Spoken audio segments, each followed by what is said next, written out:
Good evening, I'm Dennis Ward. Welcome to APTN National News. Members of the Metis National Council set priorities at a high-end meeting in Ottawa on Thursday.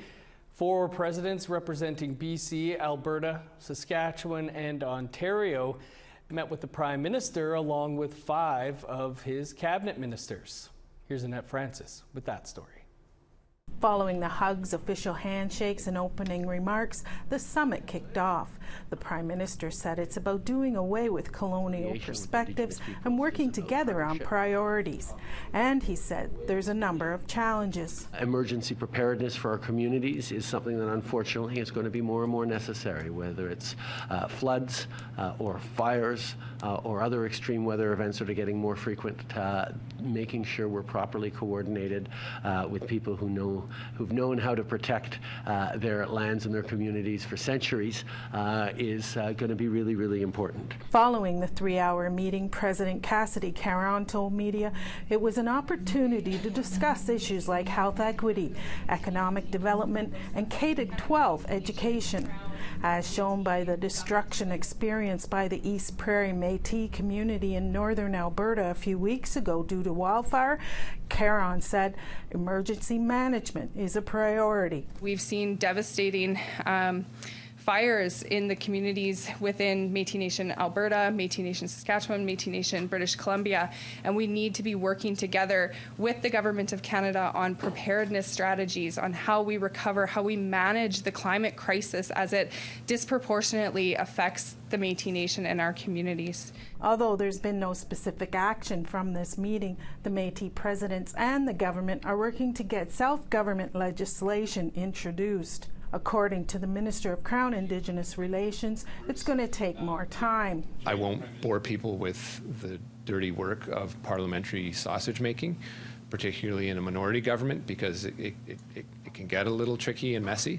But that's really on us and on the government. Whether it passes this session, we're looking in the next couple of weeks to get it introduced. And we heard quite strongly, the Prime Minister heard quite strongly from the presidents here that they want that moved up to an earlier date. With Parliament expected to rise later this month, the Métis self-government implementation legislation is unlikely to be passed soon. Annette Francis, APTN National News, Ottawa. Well, this weekend, the Manitoba Métis Federation will hold what is being called an extraordinary General Assembly. Red River Métis citizens are gathering to vote on the ratification of the Red River Métis Self-Government Recognition and Implementation Treaty. The MMF says this modern-day treaty is the single most important decision the Métis have made in more than 150 years. For more on what it all means, we're joined by MMF President David Chartrand. President Chartrand, thanks for being with us. For starters, can you tell us what this modern-day treaty will mean for the MMF and Red River Métis? Well, we've done 3 months now of consultation, meeting thousands and thousands of our citizens, and I tell you, Dennis, it's been heart-pulling in so many occasions throughout our people. A lot of people crying, joyful, excited, just overwhelmed with finally getting this treaty taking place in Canada today. The modern-day treaty will really change the essence of the relationship we have with Canada. It'll start the formation of questioning without doubt anymore that Métis are Section 35 rights holder, Red River Métis of the prairies. So this is about the Red River Métis and our homeland in the prairies. And it'll really start to solidify and legally solidify without question, even though we believe ourselves that the Constitution is already there to protect us. This will now clarify without question that this is no longer a question for anyone in this country. Like you mentioned, in some of the correspondence leading up to this extraordinary General Assembly, it mentioned overwhelming support from citizens for this. What will this deal mean for the average citizen? Well, that's a good question, Dennis, and that's one of the questions that have been posed by many of our citizens.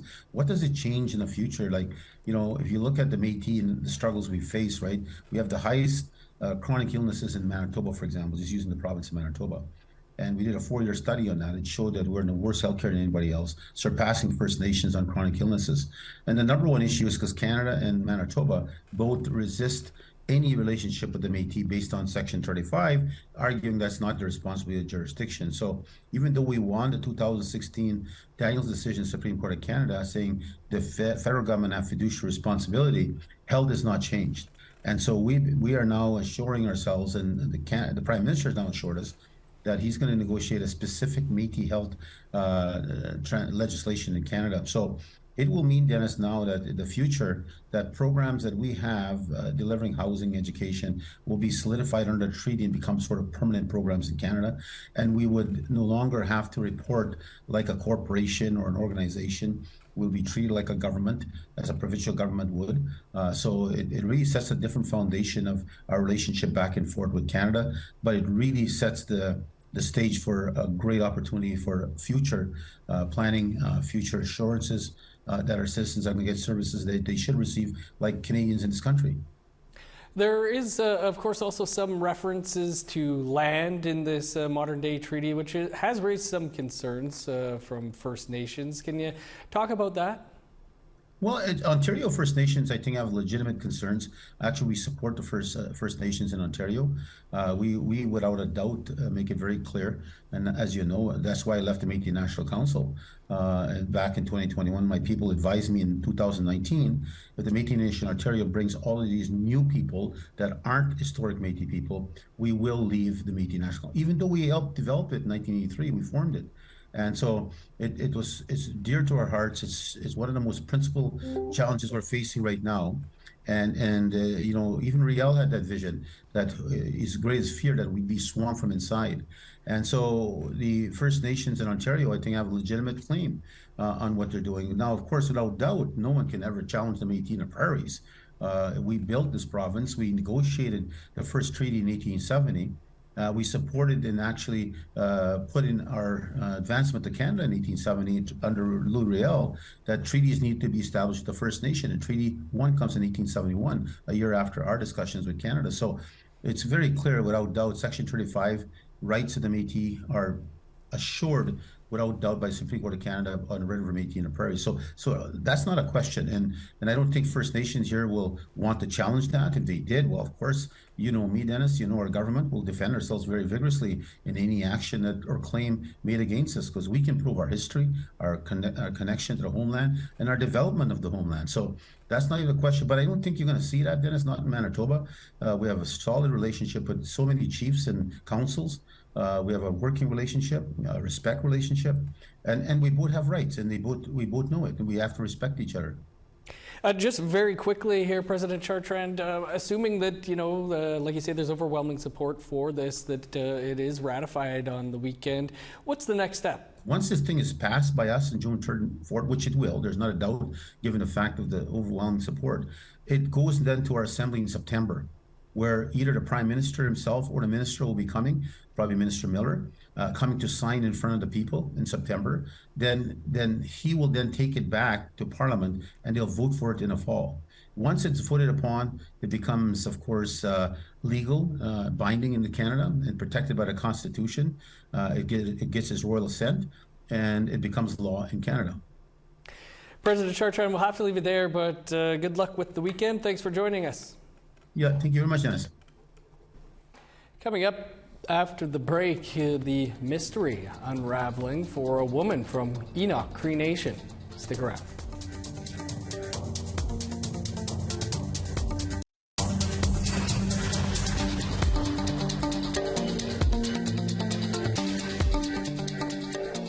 Welcome back.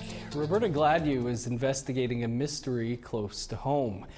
It's a story that started to unravel in 2017. APTN's Danielle Parody has more. From the house where Roberta Gladue lives, she can see the land that used to belong to her grandmother and grandfather. They lost the land because, according to incorrect records, their family was from a different nation. Her family was moved off the land by the Enoch Band when she was a child. That's where the big top is. You see the big top? Yeah. We lived along the bush line, a little bit further in the back. That's where we lived. So Roberta has been working hard to show that not only do they belong there, they have land they want back. And this is us on the property again. in our... What's that one there? Yeah. Oh, yeah. While sorting out her grandfather's estate, Roberta says she saw a lot of errors. She was listed as belonging to a different band than her brothers, and all of them were not properly listed as Enoch Cree Nation members. Their family says that because of these errors, they have felt like outsiders on the First Nation that they grew up on. They went to a different school than most of their neighbors, and they say that they have been told to go back to their own nations. Multiple attempts to reach Enoch Cree Nation leadership have failed.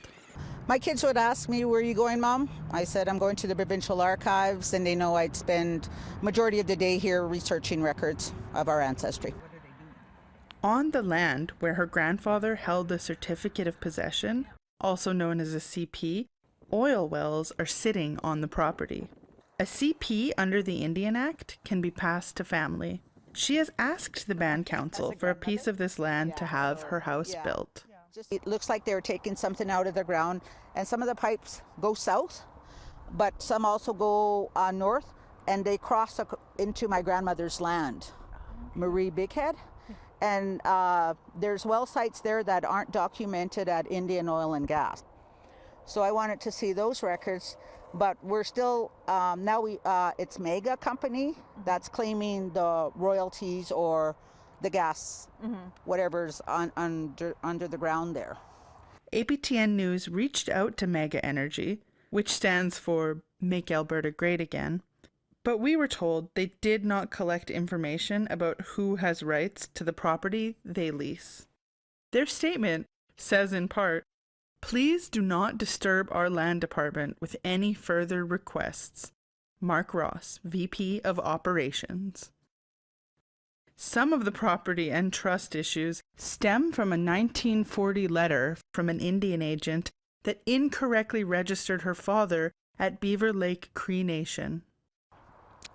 With me correcting the documents, because my dad was registered in Beaver Lake, I went and brought the documents to Beaver Lake to correct his identity as well. And then they start questioning me, why is your dad registered here? I says, don't ask me, ask Indian Registry. Court procedure. Both Crown Indigenous Relations and Indigenous Services refused an interview request and said they encourage Roberta to contact them. But she says she already has, and they have corrected some of the errors. He was a CP holder, which states that it was on Stony Plain Indian Reserve, right? So that's what I used because it recognized the reserve here. So that's how I got my grandfather put on my dad's birth certificate, but also to identify who his mother was. Gladu says that the family lost land, but also lost their sense of community. We've been ridiculed as to who we are. We had to go to this extent to prove who we are. And you lost the land that... Yes, and my dad lost his inheritance rights due to his inaccuracy, and that hurt me. So I started following the numbers. Coming up on part 2 tomorrow, it's not just land that Roberta's family lost. There is oil money. A lot of oil money. According to my grandfather's record, there's $999,000 in 1962 that was under the Enoch's band, which we're family too. Coming tomorrow on the APTN National News. Looking forward to part 2 of Danielle's story tomorrow night. Wildfire season continues to rage on in parts of Canada. Here's an update on the wildfire situation in Indigenous communities across the country with information updated as of May 30th. There are fires from coast to coast. In British Columbia, Halfway River First Nation and Blueberry River First Nation were evacuated in May due to wildfires. Halfway River First Nation will see residents return this week, while it is unclear when those from Blueberry River will be able to go home. In Alberta, fire is threatening Mikisew Cree First Nation and Athabasca Chippewan First Nation, which are only accessible by plane or boat. Over 1,000 residents have been evacuated by plane in the last 24 hours. 4 other First Nations remain evacuated or on evacuation alert.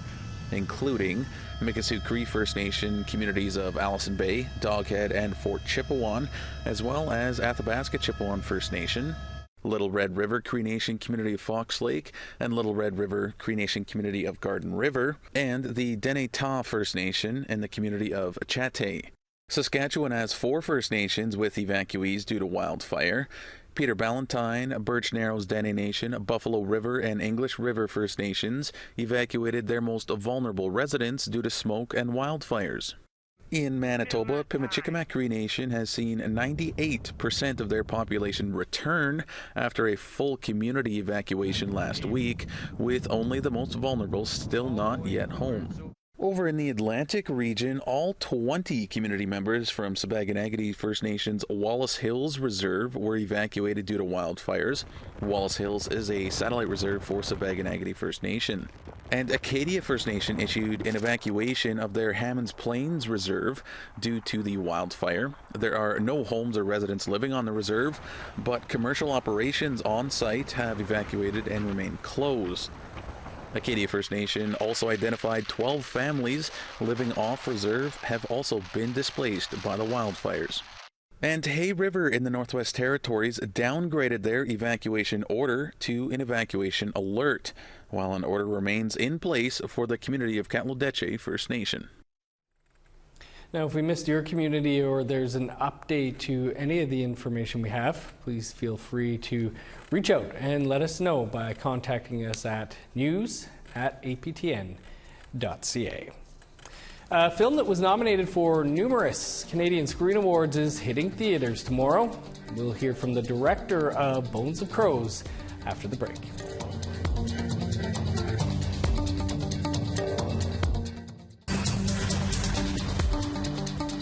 Welcome back. Time now for our photo of the day. And our thanks to David Menzies from Steinbach, Manitoba, who received a visit near his home from a large pileated woodpecker. If you've never seen one, they are about as large as a crow. For the chance to be our next photo of the day, you can send your photos to share@aptn.ca. Now let's take a look at tomorrow's weather forecast. Starting on the East Coast, showers and 27 for Halifax, rain and 22 in Fredericton, 11 and sunny for Kuujjuaq, partly cloudy and +1 in Nain, rain and 31 in Montreal, 31 and sunny in Val-d'Or. Showers and 28 in Sault Ste. Marie, rain and 31 for North Bay. 25 with showers for Thunder Bay, 30 with rain for Kapuskasing, 17 in Churchill, showers and 22 for God's Lake, 32 above in Winnipeg, rain and 29 in Dauphin, 27 with rain in Regina, 25 and showers in North Battleford. Cloudy and 23 for Meadow Lake, showers and 20 in Buffalo Narrows. Smoky and 23 for Fort Chip, 25 in Fort McMurray. 22 in Edmonton, cloudy and 19 for Lethbridge. 20 in Vancouver, sun's out and 30 for Kamloops. 22 with showers for Prince George, 19 in Smithers. 12 with rain in Old Crow, 17 in Whitehorse. Sunny and 20 for Yellowknife, 24 in Wrigley. +3 in Sax Harbor, 18 in Pawlatuck. Partly cloudy and 13 for Baker Lake, 6 with showers in Whale Cove, +1 with snow for Resolute and Arctic Bay.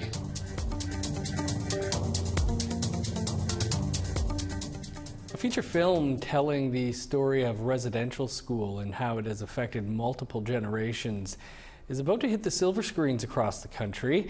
APTN's Tina House joins us with more from Vancouver. Thank you. I'm joined today by the incredibly talented Marie Clements, writer, producer, director of Bones of Crows. Marie, congratulations on all your success. Tell us about how you're feeling right now. Thanks so much, and thanks for all the support, Tina. I mean, we're just really excited that Bones of Crows is out on Friday, and which is tomorrow. So we're kind of gearing up for that. But I believe we're in 75 theaters across the country, and some of our actors and stars are at different theaters around different cities. So it's just kind of we've been ramping up, but haven't felt this way. You know, I don't know what's going to happen, so it's kind of great. 75 screens. I mean, that's incredible. Plus, you've got a series as well. When is that going to be airing on APTN and CBC? Yeah, we're airing in September, late September. So that again is the 5-part miniseries that kind of expands on this story, which is the feature. Yeah. And let's talk about the storyline itself. How did you come up with the storyline? And tell us about the development and casting and all that stuff and finding those locations that you did. Yeah, originally it was brought to me to look at how to tell a residential school story that had never really been told from an Indigenous point of view in this country. So part of it was really looking at how to tell a multi-generational story, and I felt that was one way to look at it, because that's, so often that's how we experience it as, second or third generation relations, to survivors. So I kind of really wanted to look at it that way, because I felt that that's how we're internally, it's inside of us. But also for people to understand that it wasn't just one event. It's something that families have been living with for generations. And it was kind of an honor to be able to look at, Bones of Crows following this lead character, Aline, who's a Cree matriarch, and looking at her, how she survives and use codes to build a better future, not only for herself, but for her family. Let's talk about some of the stars that are appearing in Bones of Crows. Who are they? Well, there's so many. I mean, we did, there's 5 generations of Indigenous actors and performers in Bones of Crows. So, there's people that we started with way back in theater days, and there's, real newbies. This is their first time they took a job as an actor. So all the children in Bones of Crows, this was their first gig. And they just did such an incredible job. And I think all of our, this canon of Indigenous performers that we have in this country kind of came in with all their craft and, leaned into the story, but also created a feeling that our set was an extended family. Absolutely amazing. I know you've been traveling the world at various film festivals. Tell us about that experience for you. Yeah, I mean, it's often very, you always feel excited to go to a new film festival in a different country, or, we've been in Canada film festivals for the last year, but now it's starting to get out in Australia and New Zealand and in the States, and to just really mark and kind of really watch and see what the reaction is from different audiences in different countries. So I think we've been really blessed to be able to bring our story to them and continue that dialogue that I think the story kind of has an energy, that allows people to speak to it and speak about it and speak to each other. Yeah. Amazing. Bones of Crows, you're up for 13 Leo nominations. Congratulations, Marie. So proud of you and your entire team. Thank you so much. Back to you in studio. Thanks, Tina and Marie. Really looking forward to seeing the movie. We've been hearing about it for nearly a year now, and it will debut in theaters tomorrow. New episode of Little Bird also out tomorrow on APTN Lumi, so your weekend viewing is all set. That's all the time we have for your APTN National News for this Thursday. You can visit our website for much more, aptnnews.ca. I'm Dennis Ward. Thanks for being with us. Have a great night.